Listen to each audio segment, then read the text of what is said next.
बाजीप्रभूंची स्वामी भक्ती पाहून शिवराय गहिवरले।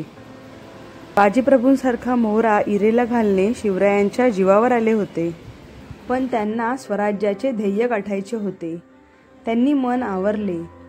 बाजीला प्रेमाने आलिंगन देऊन शिवराय म्हणाले, आम्ही गडावर जातो। तेथे पोहोचताच तोफांचे आवाज होतील, मग ताबडतोब खिंड सोडून तुम्ही निघून या।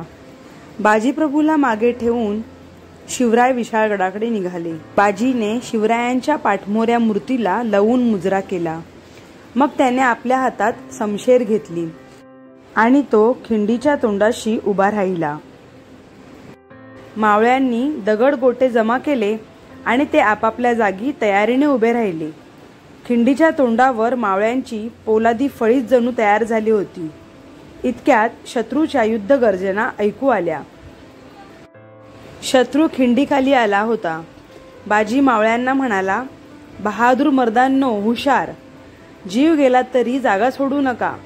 गनिमांना खिंड चढू देऊ नका। बाजीप्रभू आणि त्याचे मावळे खिंडीच्या तोंडाशी पाय रोवून उभे राहिले। खिंडीतली वाट बिकट व नागमोडी होती। एका वेळी 3-4 माणसे कशीबशी वर चढू शकत। तिकडे शिवराय विशाळगडाकडे वाऱ्यासारखे धावत होते।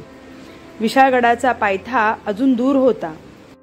गडावर पोहोचण्यासाठी शिवरायांना 1.5-2 तास हवे होते। तेवढा वेळ बाजीने खिंड अडवून ठेवल्यास शिवरायांचे काम फत्ते होणार होते। इकडे खिंडीत शर्तीची झुंज सुरू झाली। शत्रू खिंड चढू लागला। शत्रूची पहिली तुकडी खिंडीवर येऊन धडकली।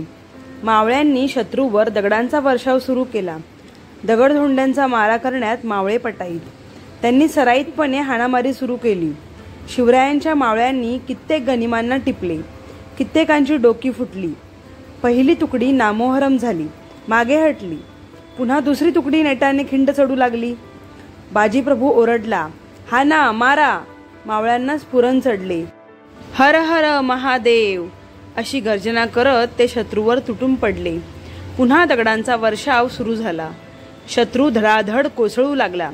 बाजी बेहोश होऊन ओरडला, शाब्बास माझ्या पठ्ठ्यांनो! फेका आणखी दगड, ठेचा गनिमांना, होऊ द्या जोराचा मारा। शाब्बास तुमची! दुसऱ्या तुकडीचाही निकाल लागला।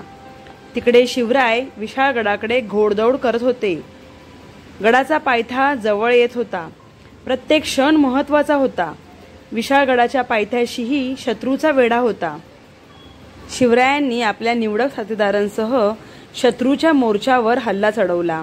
शत्रू बरोबर झुंज देत शिवराय पुढे सरकले। ते आपल्या मावळ्यांसह शत्रूची कोंडी फोडून विशाळगडाच्या माथ्याकडे धाव घेत होते। इकडे घोडखिंडीत शर्थीची झुंज अजून चालूच होती। सिद्धी मसऊद चिडला होता। त्याची तिसरी तुकडी खिंड चढू लागली। मराठ्यांनी शौर्याची शर्थ केली। शत्रूने बाजीप्रभूवर हल्ला चढवला। बाजीला घेरले।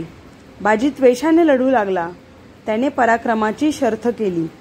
बाजीच्या अंगावर अनेक वार झाले। जागोजागी जखमा झाल्या। अंगातून रक्ताच्या धारा वाहू लागल्या।